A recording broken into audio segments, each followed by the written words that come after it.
తిరిగి BCN news కి స్వాగతం. భావి భారత పౌరులైన విద్యార్థులను అన్ని విధాలా తీర్చిదిద్దడంలో ప్రైవేట్ పాఠశాల ఉపాధ్యాయులు చేస్తున్న కృషి అనిర్వచనీయమని ఉపాధ్యాయ ఎమ్మెల్సీ రామచంద్రారెడ్డి పేర్కొన్నారు. ఇంటర్నేషనల్ టీచర్స్ డే సందర్భంగా కడప నగరం జెడ్పీ కార్యాలయ సభాభవనంలో Andhra Pradesh private unaided school management association ఆధ్వర్యంలో ప్రైవేట్ పాఠశాలలో పనిచేస్తున్న 110 మంది ఉత్తమ ఉపాధ్యాయులకు అవార్డుల ప్రదానోత్సవం నిర్వహించారు. ఈ సందర్భంగా ఎమ్మెల్సీ మాట్లాడుతూ ఉపాధ్యాయ వృత్తి అనేది పవిత్రమైందని అన్నారు. ఈ వృత్తిలో కొనసాగుతున్న ప్రభుత్వ ఉపాధ్యాయులను రాష్ట్ర ప్రభుత్వం అవార్డులు అందిస్తోందని అన్నారు. ఈ తరుణంలో ప్రైవేట్ రంగంలో పనిచేస్తున్న ఉత్తమ ఉపాధ్యాయులకు కూడా అవార్డులు అందించాలని Andhra Pradesh private unaided school management association భావిస్తోందని అన్నారు. ఇది ఒక్క కడపలోనే కాకుండా రాష్ట్రమంతటా కొనసాగడం అభినందనీయమని అన్నారు. కడప జిల్లా అపుస్మా శాఖ ఆధ్వర్యంలో ఇంటర్నేషనల్ టీచర్స్ డే సందర్భంగా ఉత్తమ ఉపాధ్యాయులు ప్రైవేటు విద్యాసంస్థల్లో పనిచేస్తున్నటువంటి వారందరినీ గుర్తించి దాదాపు 110 మందికి ఉత్తమ ఉపాధ్యాయులకి ఈరోజు అవార్డ్స్ ప్రదానం చేయడం జరుగుతున్నది. నిజంగా అపుస్మా ఆధ్వర్యంలో రాష్ట్ర వ్యాప్తంగా 26 జిల్లాల్లోనే కాకుండా అన్ని నియోజకవర్గాల్లో కూడా ప్రైవేటు విద్యాసంస్థల్లో పనిచేస్తున్నటువంటి ఉపాధ్యాయులందరినీ కూడా గుర్తించి ఈరోజు సన్మాన కార్యక్రమాలు వివిధ దశల్లో చేయడం జరుగుతున్నది. ఇది ఎందుకు చేస్తున్నామంటే ఈరోజు ప్రభుత్వ విద్యాసంస్థలు ప్రైవేటు విద్యాసంస్థలను రెండింటిని పరిశీలిస్తే 2 కోణాల్లో కూడా విద్యార్థులను తీర్చిదిద్దాల్సిన అవసరము ఇరు కోణాల్లో కూడా ఉన్నది. బట్ ఈరోజు ప్రైవేటు విద్యాసంస్థలో ఉన్నటువంటి ఉపాధ్యాయులందరికీ కూడా ప్రభుత్వం తరఫున సన్మాన కార్యక్రమాలు జరగడం లేదు. కాబట్టి వీరి ప్రతిభను ఆదర్శంగా తీసుకొని వీళ్ళు కూడా భావి భారత పౌరులను తీర్చిదిద్దుతున్నారు కదా అనేటటువంటి దృఢ సంకల్పంతో ఈరోజు అపుస్మా అనేటటువంటి శాఖ అపుస్మా అనేటటువంటి సంఘము ఈరోజు రాష్ట్ర వ్యాప్తంగా ఉపాధ్యాయులకు అందరికీ కూడా సన్మాన కార్యక్రమాలు చేస్తున్నారు. కడప జిల్లా అపుస్మా శాఖ తరఫున ఉత్తమ ఉపాధ్యాయులను అపుస్మా సభ్యులైనటువంటి ప్రతి పాఠశాలని ఎన్నుకొని 110 మంది ఉపాధ్యాయులకు ఉత్తమ ఉపాధ్యాయ అవార్డులతో పాటు వాళ్లను ఘనంగా సత్కరించి చేయడం జరుగుతూ ఉంది. ఈ కార్యక్రమం గత 5 సంవత్సరాల నుంచి రాష్ట్రంలో మొట్టమొదటిసారిగా కర్నూలులో రాష్ట్ర స్థాయిలో మొత్తం అన్ని జిల్లాల నుంచి పిలిపించి రాష్ట్ర స్థాయిలో ఉపాధ్యాయులకు ప్రైవేటు ఉపాధ్యాయులకు సన్మానం చేయడం జరిగింది.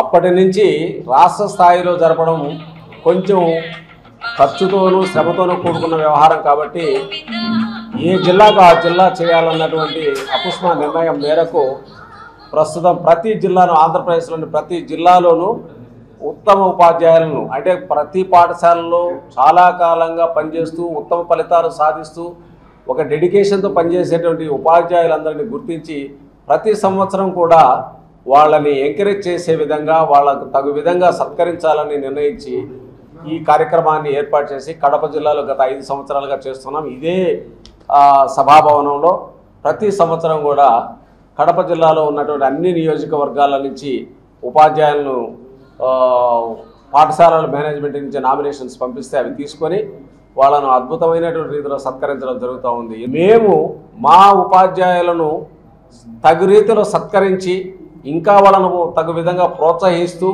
మరి ఇంకా విద్యా వ్యవస్థలో మంచి ఫలితాలు సాధించేదానికి ప్రయత్నం చేసే క్రమంలో ప్రతి సంవత్సరంలో మా ఉపాధ్యాయులను మేము సన్మానించుకోవడం జరుగుతుంది.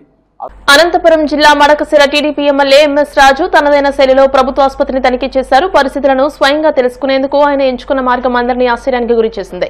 మడకశిర పట్టణంలోని ప్రభుత్వ ఆసుపత్రికి ఆయన ఒక సామాన్య వ్యక్తిలా మారువేషంలో వెళ్లారు. ఎమ్మెల్యే అని ఎవరు గుర్తుపట్టకుండా తలకు క్యాప్, ముఖానికి మాస్క్ ధరించి ఆసుపత్రి ప్రాంగణంలోకి అడుగుపెట్టారు. నేరుగా వార్డుల్లోకి వెళ్లి అక్కడ చికిత్స పొందుతున్న రోగులతో మాట్లాడారు. వారికి అందుతున్న వైద్య సేవల గురించి అడిగి తెలుసుకున్నారు. ముఖ్యంగా ఆసుపత్రిలో వైద్యులు, ఇతర సిబ్బంది సమయపాలన పాటిస్తున్నారా లేదా అనే విషయంపై ఆయన దృష్టి సారించారు. వచ్చింది స్థానిక ఎమ్మెల్యే అని తెలియడంతో ఒక్కసారిగా అందరూ అప్రమత్తమయ్యారు. ఎలాంటి ముందస్తు సమాచారం లేకుండా ఎమ్మెల్యే చేసిన ఈ ఆకస్మిక తనిఖీ స్థానికంగా చర్చనీయాంశంగా మారింది. ఏలూరు జిల్లా భీమడోలు అయ్యప్ప స్వామి ఆలయ పీఠంలో సోమవారం తెల్లవారుజామున భారీ సంఖ్యలో భక్తులు అయ్యప్ప మాలధారణ చేశారు.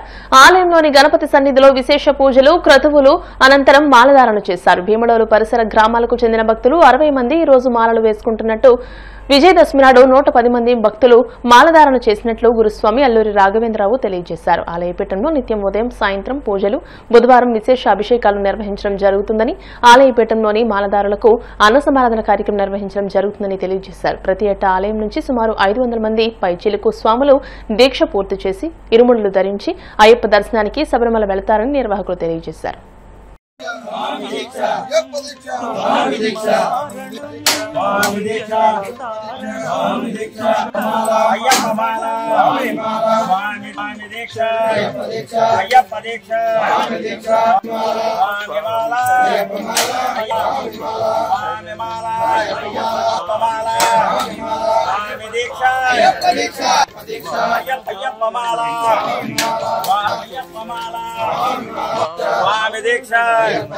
అయ్యప్ప దీక్ష స్వామి మాల అయ్యప్ప మాల స్వామి మాల అయ్యప్ప మాల అయ్యప్ప మాల స్వామి మాల అయ్యప్ప మాల స్వామి మాల అయ్యప్ప దీక్ష స్వామి దీక్ష అయ్యప్ప మాల అయ్యప్ప మాల అయ్యప్ప దీక్ష స్వామి దీక్ష స్వామి మాల అయ్యప్ప మాల అయ్యప్ప మాల స్వామి మాల స్వామి మాల అయ్యప్ప మాల స్వామి మాల అయ్యప్ప దీక్ష అయ్యప్ప దీక్ష స్వామి దీక్ష అయ్యప్ప దీక్ష అయ్యప్ప దీక్ష స్వామి దీక్ష అయ్యప్ప మాల అయ్యప్ప మాల స్వామి మాల అయ్యప్ప మాల అయ్యప్ప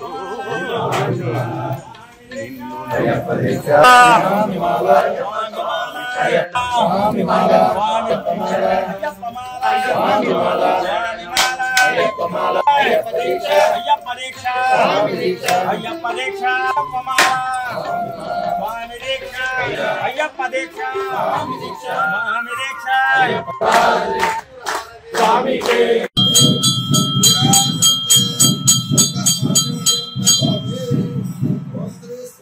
कर्पूर ज्योति प्रिय ने कर्पूर ज्योति प्रिय ने कर्पूर ज्योति प्रिय ने स्वामी के कर्पूरारति स्वामी के कर्पूरारति स्वामी के కలియుగ ప్రత్యక్ష దైవం తిరుమల శ్రీ వెంకటేశ్వర స్వామివారిని హీరోయిన్ గౌరీప్రియ దర్శించుకున్నారు. వీఐపీ విరామ సమయంలో స్వామివారి సేవలో పాల్గొని మొక్కులు చెల్లించుకున్నారు. దర్శనానంతరం వీరికి రంగనాయకుల మండపంలో వేద పండితులు వేద ఆశీర్వచనం అందించగా ఆలయ అధికారులు స్వామివారి తీర్థ ప్రసాదాలు అందజేసి పట్టువస్త్రంతో సత్కరించారు.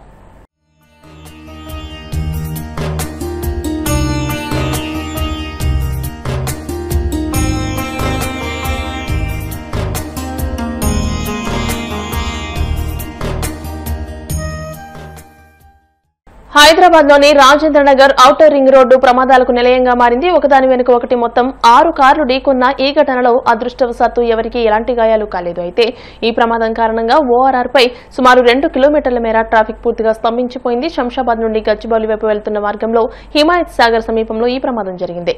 ముందు వెళ్తున్న ఒక కారు డ్రైవర్ అకస్మాత్తుగా బ్రేకులు వేయడంతో దాని వెనుక వస్తున్న వాహనాల వేగాన్ని అదుపు చేసుకోలేకపోయాయి. దీంతో ఒకదానికొకటి వేగంగా ఢీకొట్టుకున్నాయి. ఈ విధంగా మొత్తం 6 కార్లు ఈ ప్రమాదంలో చిక్కుకున్నాయి. ప్రమాద తీవ్రతకు కార్లలోని ఎయిర్ బ్యాగ్లు వెంటనే తెరుచుకోవడంతో ప్రయాణికులందరూ ఎలాంటి గాయాలు లేకుండా సురక్షితంగా బయటపడ్డారు. అధిక వేగం, ముందు వెళుతున్న వాహనానికి తగినంత దూరం పాటించకపోవడం వంటివే ఇలాంటి ప్రమాదాలకు కారణమవుతాయని అధికారులు హెచ్చరిస్తున్నారు.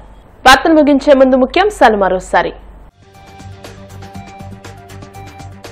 అమలాపురంలో పలు అభివృద్ధి పనులను ప్రారంభించిన మంత్రి కొల్లు రవీంద్ర. పీపీపీ విధానంలో వైద్య కళాశాలల అభివృద్ధిపై జగన్ ద్వంద్వ వైఖరి మానుకోవాలని హితవు. మద్యం ముసుగులో దండుకోవడం చంద్రబాబుకు అలవాటేనన్న మాజీ మంత్రి శైలజానాథ్. రాష్ట్ర వ్యాప్తంగా బయటపడని కల్తీ మద్యం డౌన్లు మరిన్ని ఉన్నాయని వ్యాఖ్య. రాష్ట్రంలో ఎన్ బ్రాండ్స్ పేరుతో యథేచ్ఛగా నకిలీ మద్యం ఏరులై పారుతోంది. వైసీపీ మాజీ ఎమ్మెల్యే రాచమల్లి శివప్రసాద్ రెడ్డి ఆగ్రహం.